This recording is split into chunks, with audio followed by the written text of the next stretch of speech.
Merci de vous joindre à nous pour ce nouveau numéro de votre émission Sur la chaise. Sur la chaise aujourd'hui, c'est très spécial parce que je ne serai pas seul comme journaliste. Je suis avec le confrère Jovial Eliezer à qui je dis bonjour. Bonjour Philippe, merci.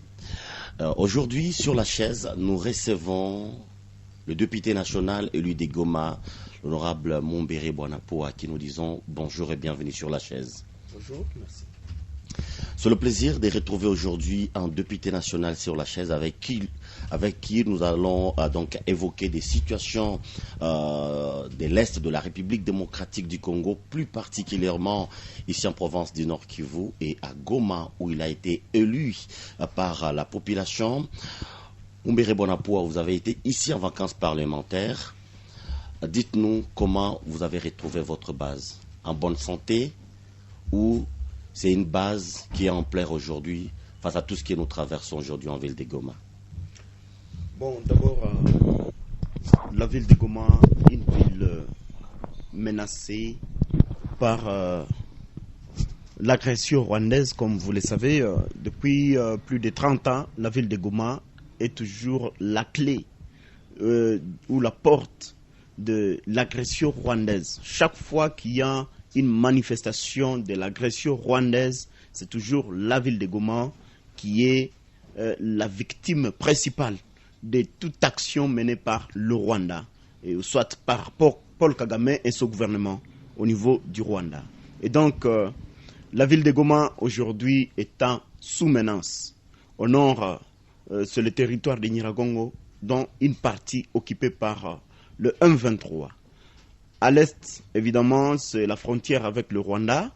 À l'ouest, la cité de Sake, avec une partie dans la périphérie occupée par le M23. Et vous voyez qu'il y a eu progression dans la partie sud-ouest de la ville de Goma, c'est-à-dire vers le sud Kivu, où le M23 sont en train de prendre des entités. Et donc, une ville aujourd'hui asphyxiée. Une ville qui ne reste qu'avec une seule ou deux voies, qui est le lac et l'aéroport. C'est-à-dire la ville de Goma, une ville très victimisée, ou une ville victime de la situation sécuritaire. Fort malheureusement, la ville qui semble être infiltrée par l'ennemi, de manière qu'aujourd'hui, les paisibles citoyens ne vivent plus la paix dans cette ville, évidemment, bien entourée comme ça, où les opérations économiques ne marchent plus normalement, où la situation humanitaire ne plus quelque chose à justifier, parce que au moins aujourd'hui, nous devons comprendre qu'il y a plus de 2 millions de déplacés internes qui se sont réfugiés évidemment dans la ville de Goma et qui ont besoin de vivre, qui ont besoin de médicaments, qui ont besoin de l'eau potable, qui ont besoin, cette population qui a besoin de plusieurs choses pour leur survie. Et donc, aujourd'hui, nous sommes en train de retrouver notre base. Moi particulièrement, j'ai retrouvé ma base, selon la question, une base qui n'est pas en bonne santé, par le fait qu'il y a une surmilitarisation dans la ville.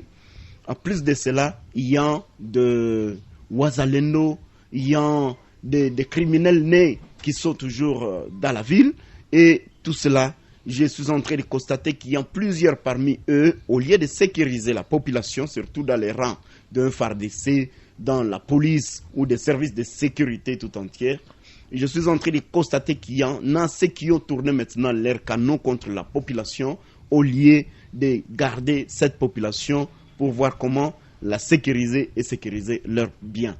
C'est-à-dire, nous avons de brebis galeuses au sein de nos rangs, de nos FARDC, et qui sont en train de tourner maintenant leurs canons contre notre propre population.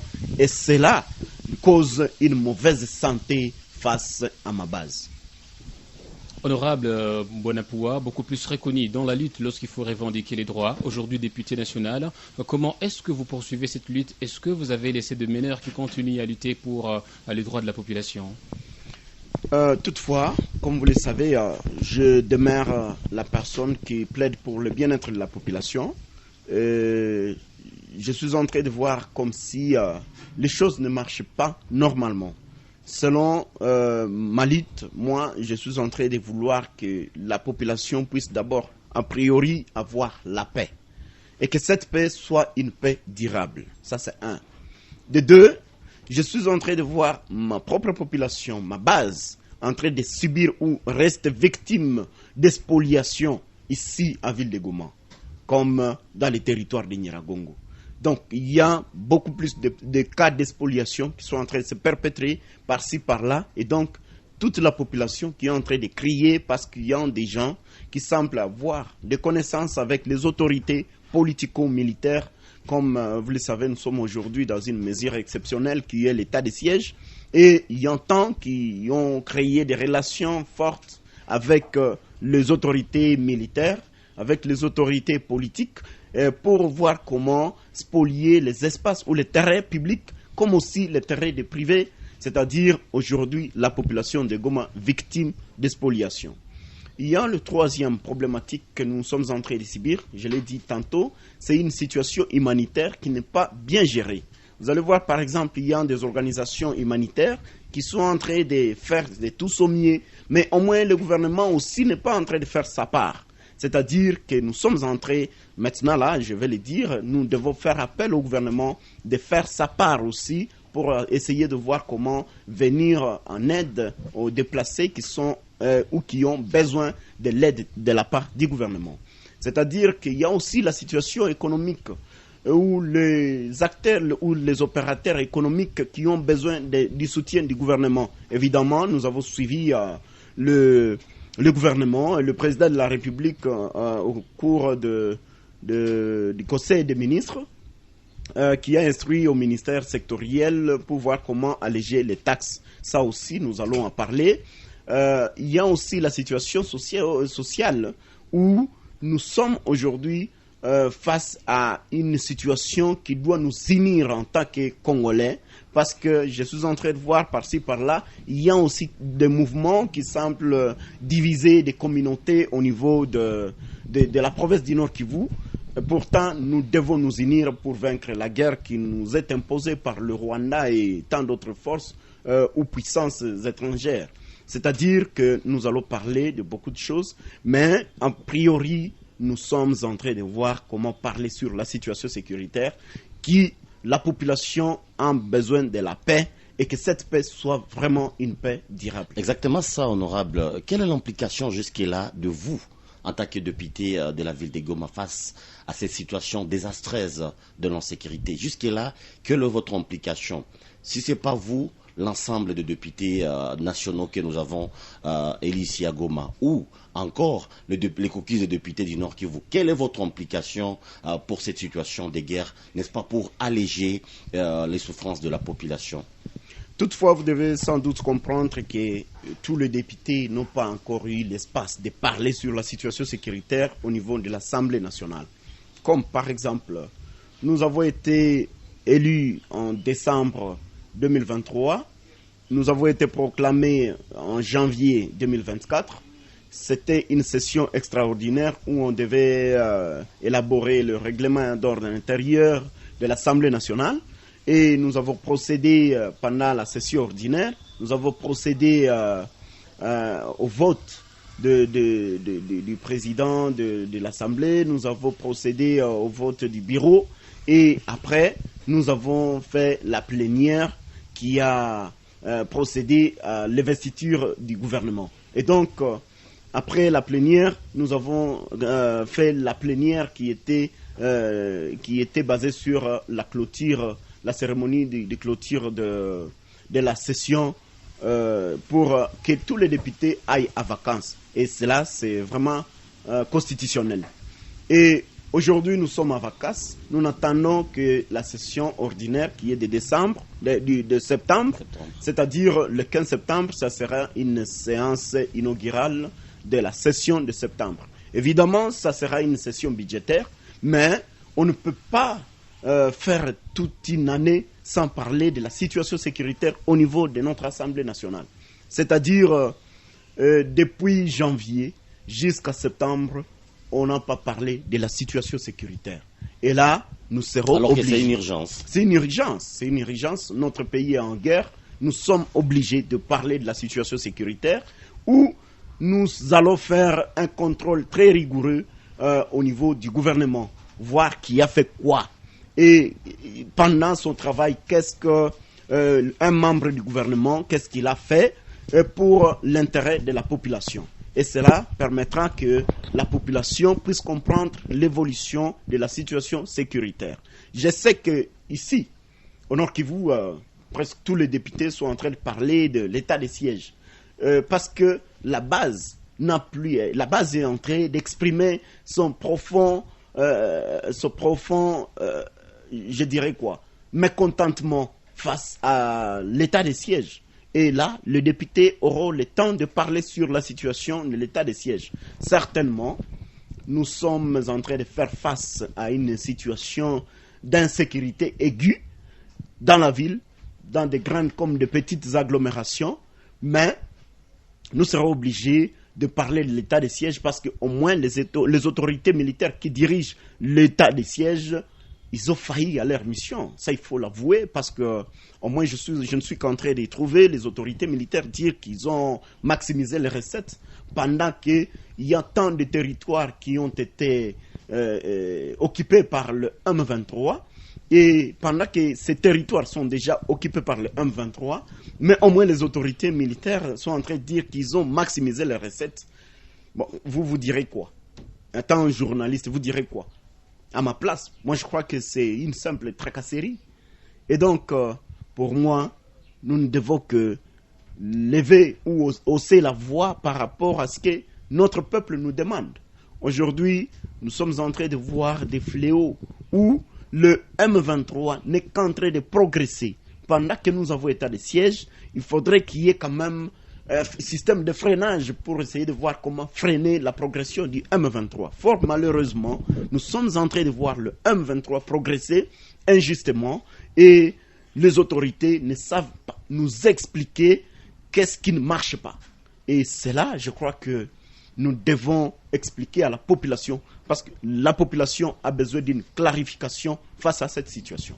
Honorable, parce que vous avez évoqué la question économique, vous avez été pionnier de la demande d'allègement des taxes.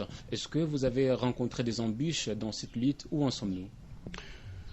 Bon, toutefois, j'ai été pionnier de cette demande parce qu'évidemment, j'ai constaté que notre peuple est en train de faire face à une situation très chaotique où nous avons des nomenclatures, des anciennes nomenclatures qui circulent jusqu'aujourd'hui dans des boutiques et dans des entreprises où la population doit toujours continuer à payer le même taxe pendant que les opérations économiques ne marchent plus normalement.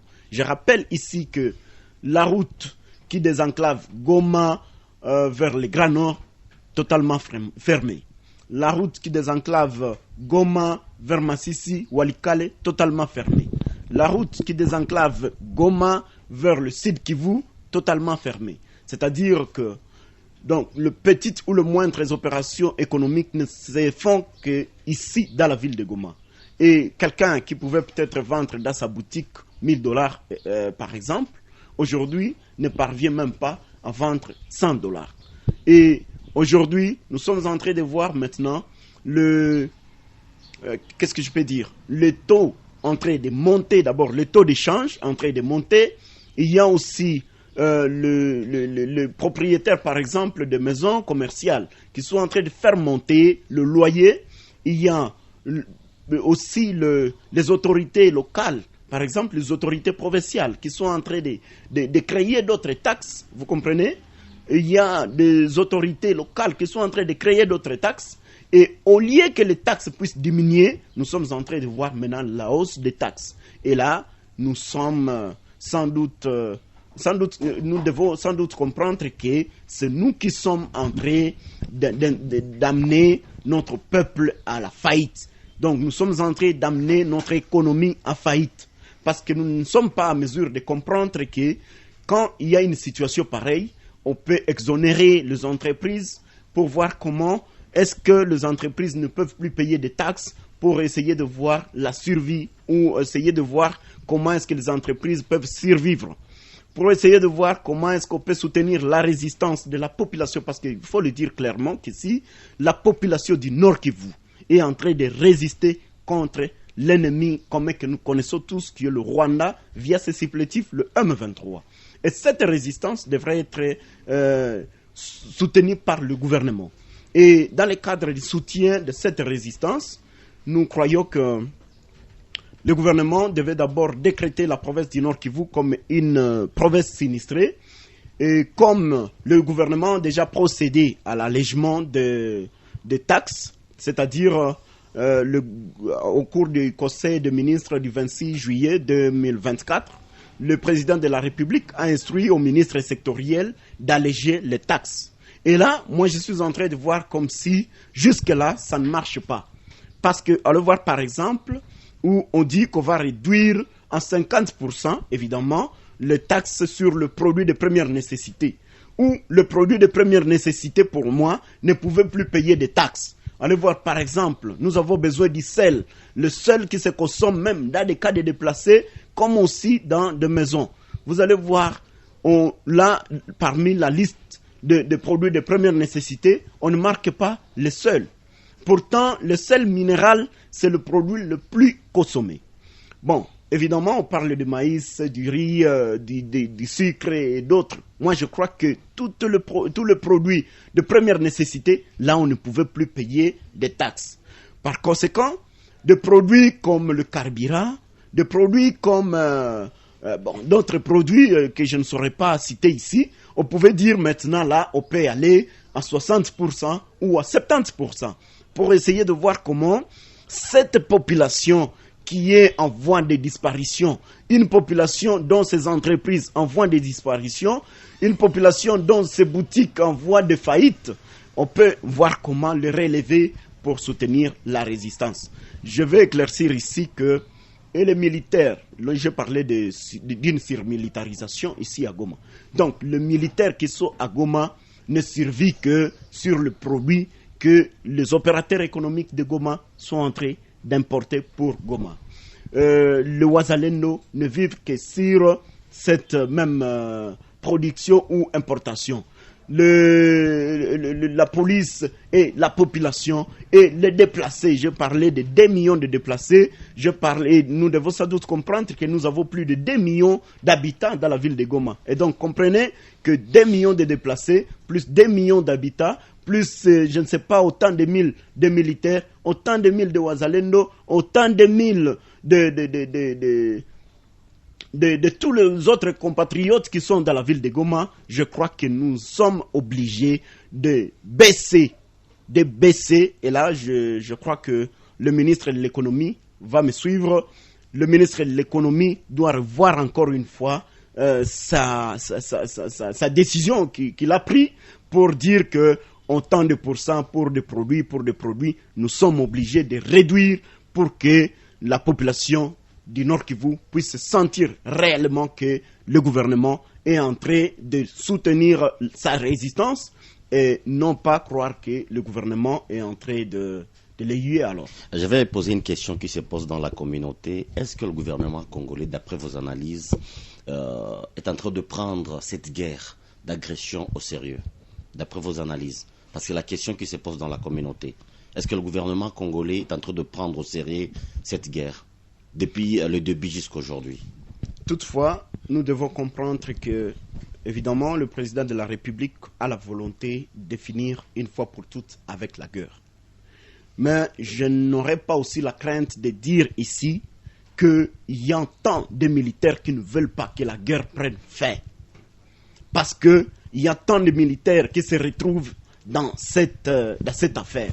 Parfois, quand il y a programmation, par exemple, vous allez voir à l'époque de l'ancien gouverneur militaire, qui était d'ailleurs au commandement des opérations, parfois quand on devait parler de la levée de l'état de siège, directement, il y a une avancée significative de M23 ou une progression de M23. Est-ce que vous pouvez essayer de calculer cela? C'est-à-dire que Kinshasa a envoyé de l'argent, nous sommes menacés ici par les avancées du M23. Et quand l'argent est là, il y a le M23 qui va stopper. Vous comprenez? Et donc, moi je crois que nous devons comprendre qu'il y a d'abord ceux qui ont la manque de la volonté. Ils ne veulent pas que le M23, ou soit que la guerre prenne fin. 2, il y a des infiltrés que nous avons toujours constatés depuis longtemps. Nous faisons face à une agression depuis plus de 30 ans où notre armée a été le poubelle de toutes les forces étrangères, dont il y a le Rwandais, les Ougandais, les Burundais, les autres qui sont venus entrer dans notre armée parce qu'il y a eu mixage, je ne sais pas, brassage et consort. Et tous ces militaires-là, je dois vous rassurer qu'ils ne peuvent jamais combattre ces ennemis. Pourtant, par contre, ils ne fournissent que des informations chaque jour pour essayer de montrer à leurs confrères là-bas que voilà le plan que nous avons. Et cela, nous devons comprendre que c'est toujours dans notre armée. À part cela, il y a aussi des opérateurs politiques qui ne veulent pas aussi que la guerre prenne fin. Ça, nous devons aussi comprendre. Par conséquent, je crois qu'en service de sécurité, nous devons voir qui est le vrai ennemi dans notre pays. Parce que, en sein de la justice, par exemple, il y a ceux qui veulent que le M23 puisse venir ou puisse progresser dans les fins fonds de notre pays. Au sein des autres entreprises ou politiques ou comme aussi économiques, il y a tant d'opérateurs économiques qui sont ici dans la ville qui ne survivent que de l'insécurité qui se perpètre chaque jour. C'est-à-dire, normalement, pour finir une fois pour toutes avec la guerre, il faudrait que tous nous puissions embrasser la vision du chef de l'État, évidemment, pour voir est-ce que réellement on peut finir une fois pour toutes avec la guerre. Et l'impunité sera une chose, vous allez voir, je vous donne l'exemple. Hier, c'est avant-hier ou hier, à Bouéné, nous avons vu un militaire qui est venu auprès des campistes, il ravit l'argent des campistes, et il prend fuite avec l'argent. Et quand la population essayait de faire des alertes, il commence à tirer directement sur la population. Il a tué 3 personnes et blessé une dizaine. Vous comprenez? Et quand le militaire a été arrêté, on ne sait pas la suite jusqu'à maintenant. Vous comprenez? Et donc, pour moi, je crois que ça serait déjà là l'occasion de commencer à exécuter la peine de mort. Parce qu'il y a un moratoire qui a été déjà levé. C'est-à-dire qu'à partir de là, le militaire là serait déjà mort aujourd'hui. Parce qu'il serait condamné à mort et après la condamnation, qu'on tire une balle dans la tête pour que tous les autres militaires comprennent que s'apprendre à la population civile, ce n'est pas bon. Ça constitue une infraction.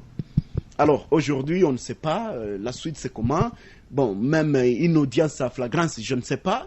Et c'est terminé comme ça.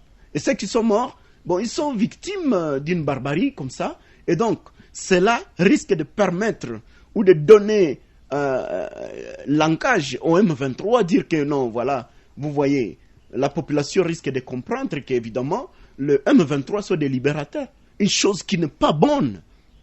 Parce qu'il faudrait que d'abord la population puisse avoir ou tisser de bonnes relations, ce que nous appelons des mariages civilo-militaires.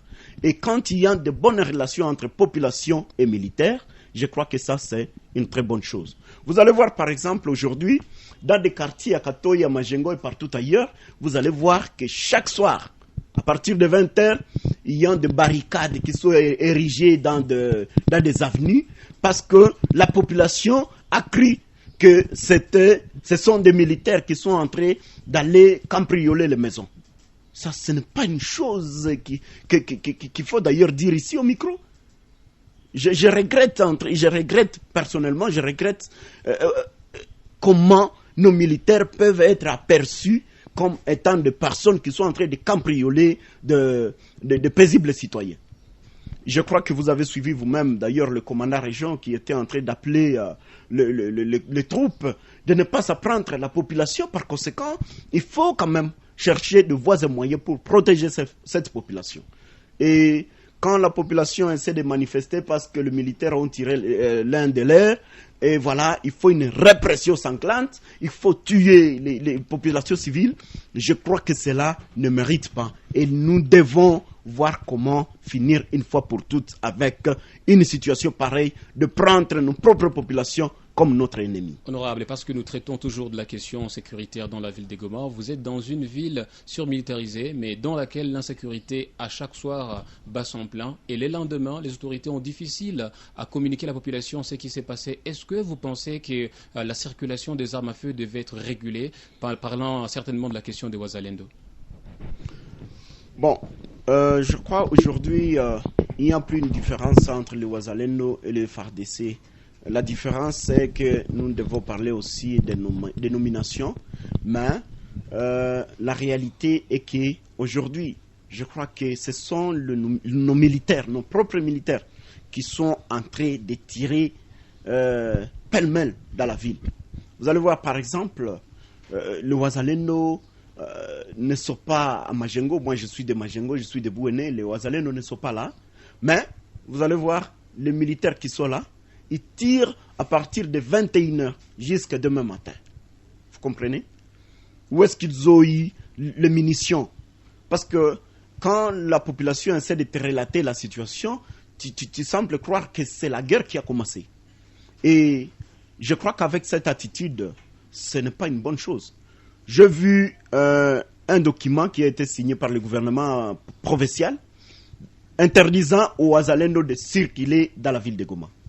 Et personnellement, je suis en train de voir partout des Wazalendo, est-ce qu'ils sont autorisés de venir ici à Ville de Goma? Ou c'était une mesure prise sans suivi? Parce qu'évidemment, il faut qu'il y ait une mesure prise pour qu'il y ait aussi le suivi sur cette mesure. Moi, je suis en train de voir les Wazalendo par-ci, par-là. Et c'est là, je crois que ça s'appelle désobéissance. Quand les troupes ne savent plus obéir aux ordres, c'est-à-dire que l'armée ne contrôle plus rien. Moi, je crois que nous devons revenir à l'ordre. Et donc, le gouvernement militaire, les autorités militaires doivent voir comment remettre la discipline. Parce que rien que la discipline, il y aura toujours le désordre. Et la population en est le victime principal. Et donc, nous sommes obligés de remettre la discipline au sein de l'armée, au sein des troupes que nous sommes en train de contrôler, et cela va permettre qu'il y ait le calme dans la ville comme partout ailleurs. Comme nous sommes en train de cheminer vers la fin de cette émission, face à nos caméras, honorable Mumbere Bwanapoua, pour des petites questions et des petites réponses. Il y a des gens qui pensent que le Bwanapoua qu'on a connu dans des mouvements, dans la défense de la population n'est pas le même aujourd'hui en tant que député national. Qu'est-ce qui a changé, selon vous? Bon, la politique vous a changé? Jusque-là, je ne sais pas qu'est-ce qui a changé. Je n'ai pas encore eu... je crois que la population m'a envoyé au Parlement pour plaider pour sa cause. Je n'ai pas encore eu l'espace au sein de l'hémicycle pour plaider, évidemment, pour la cause de la population. Et donc, je ne crois pas encore jusque-là qu'est-ce qui a changé. Parce que ce qu'il faut dire, je suis en train de le dire. À moins que la population me prouve que ce qu'il faudrait dire, je ne l'ai pas dit. Parce que peut-être la population voudrait que je me retrouve encore dans la rue, je ne sais pas. Et s'il faut que la population, si réellement la population veut me voir dans la rue, elle va me voir. Parce qu'évidemment, pour moi, la priorité, c'est la sécurité. Rien que la sécurité. Ça, c'est vraiment la priorité. De deux, il y a des gens qui sont en train de véhiculer des messages disant que non, Bwanapoua est devenu tel. Bon, évidemment, il y a aussi la désinformation.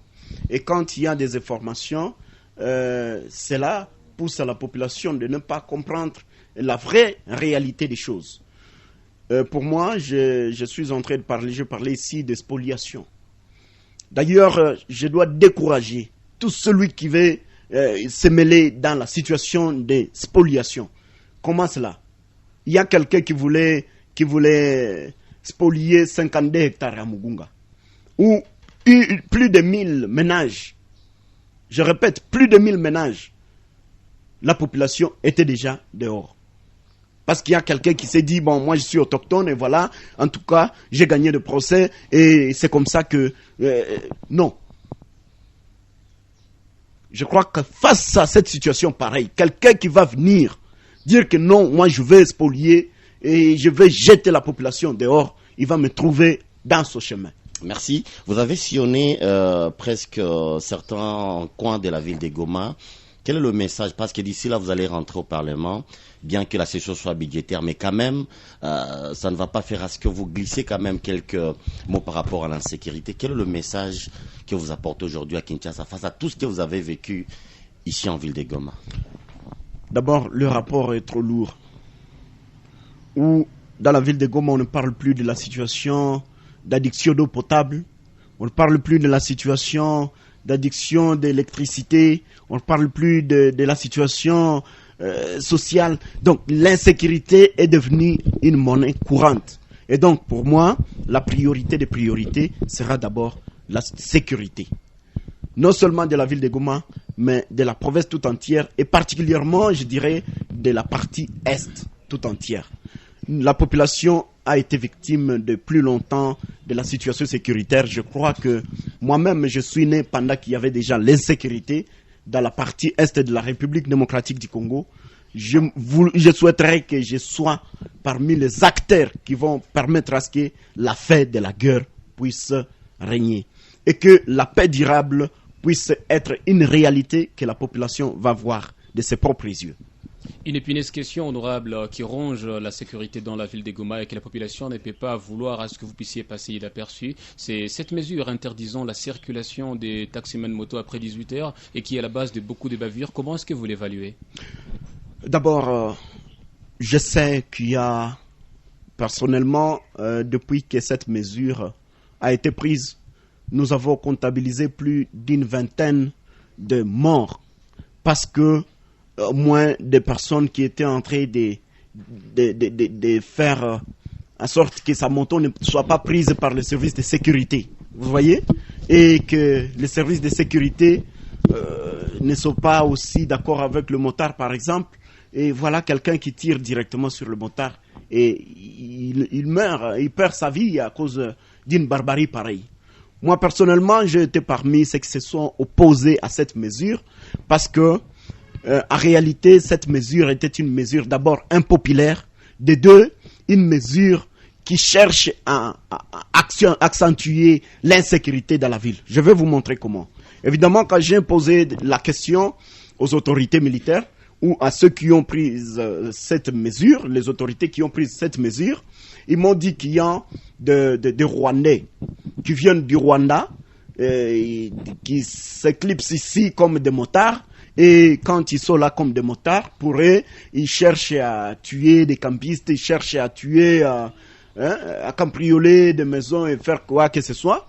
Et c'est comme cela qu'on a pris cette mesure pour qu'il y ait plus de motards venant du Rwanda pour venir conduire ici à Goma pour causer des genres de forfaits. Et en réponse à cela, moi j'ai dit non, ce n'est pas possible. Si vous connaissez directement que la personne qui commet des forfaits pareils dans la ville de Goma, c'est une personne qui vient du Rwanda, pourquoi ne pas sécuriser la frontière?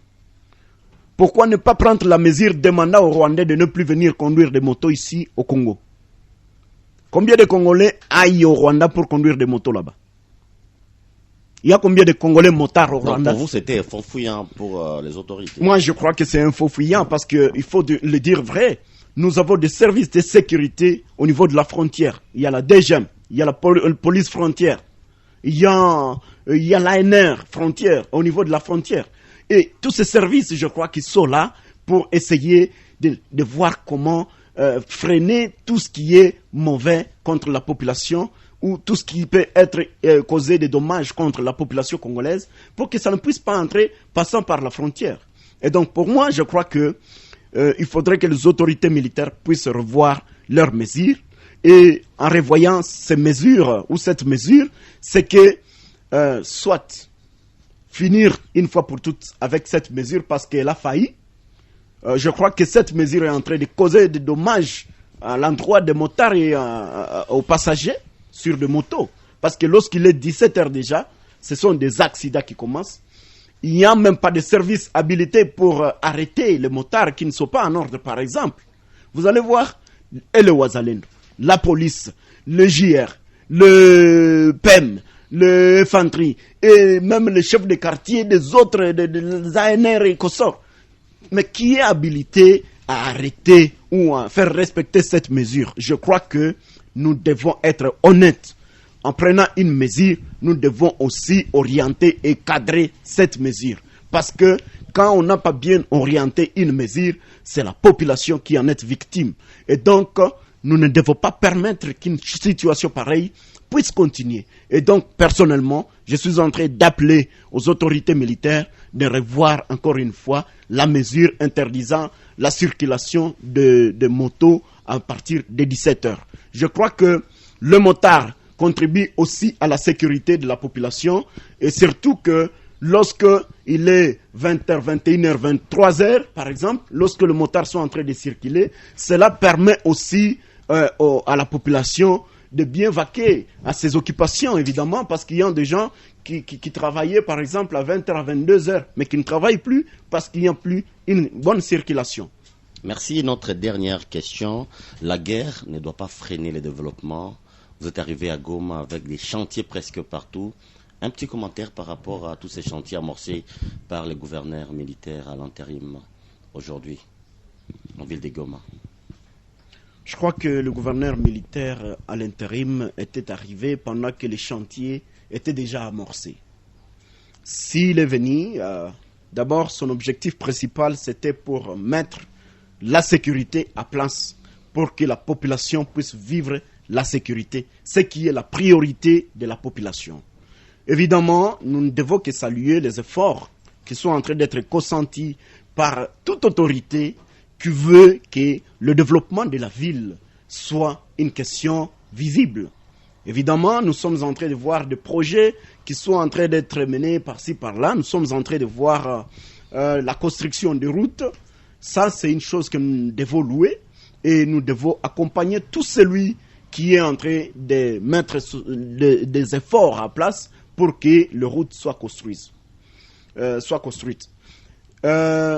deuxième des choses, le développement d'une cité, d'une ville, d'une agglomération dépend de sa propre population. La population qui est en train de mener, quelle que soit la guerre, mais la population est en train de mener des efforts pour que la ville de Goma prenne son vrai sens. Vous êtes en train de voir par-ci, par-là des chantiers. Je ne fais que dire merci, bravo à la population de Goma, merci et bravo à la population du Nord Kivu. Vous faites notre fierté. La population du Nord Kivu fait notre fierté. Ça, il faut l'avouer. Parce que dans d'autres entités de la République démocratique du Congo, quand il y a une situation pareille, donc c'est tout qui freine et rien ne marche plus. Mais au moins quand même la population de Goma, bien que les gens de l'Ouest disent que nous profitons dans la situation de sécurité pour construire, je crois que ça ne peut pas nous décourager et nous devons avoir le courage de continuer et de mener encore plus d'efforts pour construire et reconstruire notre ville, notre province et surtout que tous les autres qui vivent en dehors du pays savent que les personnes les plus intelligentes résident à l'est de la République. Et c'est pour cela que le méchant contre notre pays mène toujours des guerres et c'est là pour anéantir notre force, notre élite intellectuelle, notre sens de développement. Et cela, je crois que nous ne devons pas baisser les bras, nous devons continuer à mener nos efforts pourvu que le développement de notre pays soit une réalité. Mombere Bonapoua, je rappelle que vous êtes député national élu de Goma. Nous disons merci pour répondre favorablement à notre invitation sur la chaise. Nous disons merci. Merci beaucoup, mais je ne vais pas terminer sans pour autant donner un moment de compassion à tous les compatriotes qui sont en train de perdre leur vie face à une situation, la barbarie, qui nous est imposée ici à Goma, à Nyiragongo et partout ailleurs dans la province du Nord Kivu. Nous faisons face à une guerre qui nous est imposée par des puissances occidentales. Ils ont leur policier qui est le Rwanda et les autres pays qui sont en train de soutenir le Rwanda, tout en soutenant évidemment les forces négatives, les terroristes du M23, des ADF et tous les autres. En tout cas, moment de compassion aux familles qui ont toujours été victimes de cette barbarie. Je crois que ensemble, nous qui vivons encore, mettons-nous ensemble, main dans la main. Je crois que cela nous permettra de finir une fois pour toutes, en accompagnant la vision du chef de l'État évidemment, nous allons finir une fois pour toutes avec cette guerre qui nous est imposée injustement. Le plaisir était pour nous de vous présenter cette émission. J'étais avec Jovial Eliezer Chikwanine pour ce plateau spécial avec l'honorable Bwanapua Eric. On se retrouve à la prochaine pour un autre rendez-vous. Portez-vous bien.